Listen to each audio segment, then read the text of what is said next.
നമസ്കാരം കുട്ടികൾക്കും ഗിരീഷ് സാറാണ്. കുട്ടികളുടെ എന്ത് ചിന്തിക്കുന്നു അതിനനുസരിച്ച് മനസ്സറിഞ്ഞ് വീഡിയോ ചെയ്യണമെന്ന് ആഗ്രഹിക്കുന്ന ഒരു അധ്യാപകനാണ്. നിങ്ങൾക്ക് ആഗ്രഹിക്കുന്ന വീഡിയോ അല്ലെങ്കിൽ നിങ്ങൾക്ക് എന്ത് വീഡിയോ ചെയ്യണമെന്ന് നിങ്ങൾ അത് ഏത് പ്രാക്ടിക്കൽസിൻ്റെ ആണെങ്കിലും തിയറി ആണെങ്കിലും അല്ലാതൊരു വിഷയങ്ങളാണെങ്കിലും നിങ്ങൾക്ക് ഉറപ്പായിട്ടും പറയാൻ ചെയ്യാൻ പറ്റുന്ന വീഡിയോ ആണെങ്കിൽ പരിമിതിയിലുള്ള മനുഷ്യനാണ് അധ്യാപകനാണെങ്കിലും എന്നാലും അതിനനുസരിച്ച് വീഡിയോ ഈ വീഡിയോ വളരെ ശ്രദ്ധിച്ച് നിങ്ങൾ കേൾക്കുക. പ്രത്യേകിച്ച് പ്ലസ് ടുക്കാർ മാത്രം കാണേണ്ട വീഡിയോ ആണ്. അത് സ്റ്റേറ്റുകാരായാലും CBSE-കാരായാലും എല്ലാവരും ശ്രദ്ധിക്കുക. +2 പ്രാക്ടിക്കൽ റെക്കോർഡുകളൊക്കെ എഴുതി തീർന്നാ ഇതൊരു വലിയ ചോദ്യചിഹ്നമാണ്. ഇത് വളരെ ശ്രദ്ധിക്കേണ്ട ഒരു കാര്യമാണ്. കാരണം ഇപ്പം നിങ്ങൾക്ക് ക്രിസ്മസിൻ്റെ അവധിയാണ്.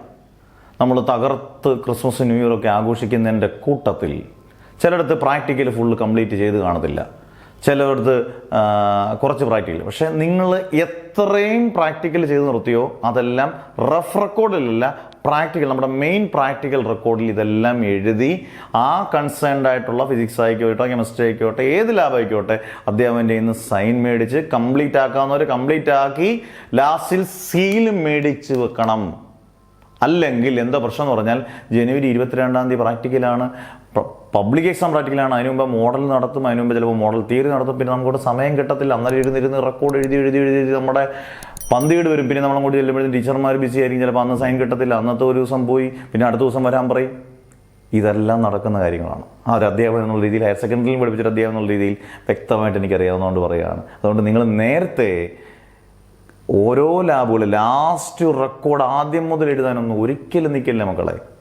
അന്നേരം എഴുതുന്നത് പിന്നെ വേറൊരു കാര്യം ഇവിടെ പറയാം. പല കുട്ടികളും എഴുതുന്നത് ചിലതൊക്കെ അങ്ങ് മിസ്സാക്കുക, അധ്യാപകരൊക്കെ പറ്റിച്ചൊക്കെ എഴുതും. പക്ഷെ നിങ്ങൾ റെക്കോർഡ് കൊണ്ടുവന്ന് കൃത്യമായിട്ടൊരു പ്രാക്ടിക്കൽ റെക്കോർഡ് പരീക്ഷയ്ക്ക് കൊണ്ടുവന്ന് വെക്കുമ്പോൾ ഈ വരുന്ന എക്സ്റ്റേണൽ അധ്യാപകൻ ചുമ്മാ ഒരു റെക്കോർഡ് ഒന്ന് എടുക്കുമെന്ന് വെച്ചാൽ അതിനകത്ത് നിങ്ങളുടെ ഭാഗ്യം കിട്ടുന്ന റെക്കോർഡ് അത് നിങ്ങളുടെയാണ് കിട്ടുന്നത്. അതിനകത്ത് കുറച്ച് കള്ളത്തരമൊക്കെ കാണിച്ചു വെച്ചിരിക്കും. ആ അധ്യാപകൻ ചുമ്മാ തരുന്ന സമയത്ത് ഇങ്ങനെ എടുത്ത് നോക്കുമ്പോൾ അതെല്ലാം റോങ് റീഡിങ്സും അല്ലെങ്കിൽ അതൊന്നും എഴുതിയിട്ടും ഇല്ലെങ്കിൽ പണി പോയി.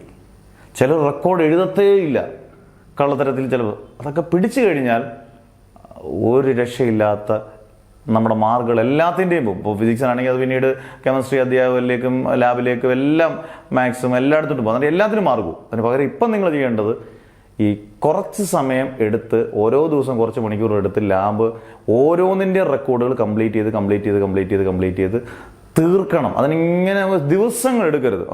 ഞങ്ങൾ തലേ ദിവസമേ കംപ്ലീറ്റ് ചെയ്താൽ നിങ്ങൾ ഫ്രീ ആണ്. അധ്യാപകർക്ക് അതാത് സമയങ്ങളിൽ അവർ പറയുന്ന സമയങ്ങളിൽ കൊണ്ടുവച്ച് കഴിഞ്ഞാൽ ലാസ്റ്റ് സൈൻ ചെയ്തതിനു ശേഷം ഓർത്തോണം സീലും മേടിച്ചിട്ടേ അത് ഓഫീസിലൊക്കെ ചെന്ന് കഴിഞ്ഞാൽ അത് സീലും മേടിച്ച് കഴിഞ്ഞാൽ നിങ്ങളുടെ ജോലി തീരും. അല്ലെങ്കിൽ നമ്മുടെ ഓരോ വിലപ്പെട്ട ദിവസങ്ങളും പ്രാക്ടിക്കലിൻ്റെ തലേ ദിവസവും ഒക്കെ പബ്ലിക് എക്സാമിനൊക്കെ തലേ ദിവസം പോകുന്നത് നമ്മൾ ഒരുപാട് കുട്ടികളുടെ കണ്ടിട്ടുണ്ട്, ടെൻഷൻ അടിക്കുന്ന കണ്ടിട്ടുണ്ട്. ആ ടെൻഷൻ ഒഴിവാക്കാനാണ് പറഞ്ഞത്. നിങ്ങൾ എല്ലാ പ്രാക്ടിക്കലിൻ്റെയും എക്സ്പീരിയൻസ് കൃത്യമായിട്ട് എഴുതി ഗ്രാഫൊക്കെ വൃത്തിയായിട്ട് വരച്ച് ഓരോന്നിനും അതിന് ആവശ്യപ്പെട്ട പ്രാക്ടിക്കലിന് വേണ്ടത് റഫ് റെക്കോർഡല്ല മെയിൻ റെക്കോർഡിലെല്ലാം കൃത്യമായിട്ട് എഴുതി ക്ലിയർ ചെയ്ത് പോവുക. നിങ്ങൾ കമൻറ്റ്സ് എഴുതുക, നിങ്ങൾ എവിടെ വരെയായി എന്നൊക്കെ കൃത്യമായിട്ട് എഴുതിയേക്കുക. ടെൻഷൻ അടിക്കേണ്ട ആവശ്യമില്ല. പക്ഷേ നിങ്ങൾ ഇച്ചിരി കഷ്ടപ്പെടണം. എഴുതേണ്ടത് നമ്മൾ തന്നെ എഴുതണം, കൃത്യമായിട്ട് എഴുതണം. അതൊക്കെ ഏത് രീതിയിലായാലും അത് കംപ്ലീറ്റ് ആക്കിയാൽ മതി. ഏത് രീതിയിലായാലും ഓർത്തോളൂ, ഏത് രീതിയിലായാലും കംപ്ലീറ്റ് ആക്കുക. നിങ്ങൾ ഏത് രീതി വേണമെങ്കിലും എടുത്തോളൂ, പക്ഷേ കംപ്ലീറ്റ് ആയിരിക്കണം റെക്കോർഡ്. എന്നിട്ട് സൈൻ മേടിക്കണം ടീച്ചറിൻ്റെ കയ്യിൽ നിന്ന്. കൺസേൺഡ് ആയിട്ട് ടീച്ചറിൻ്റെ സൈൻ മേടിക്കണം, നമ്മളെ സൈൻ ഇടരുത്. പിന്നെ അത് സീലും മേടിച്ച് പോകണം. അത് നേരത്തെ എത്രയും പെട്ടെന്ന് ചെയ്ത് വെക്കാവോ അത്രയും നിങ്ങൾക്ക് ഫ്രീ ആയിരുന്ന് പഠിക്കാനും പ്രാക്ടിക്കൽ ചെയ്ത് പഠിക്കാനും ഒക്കെ ഉപകരിക്കും.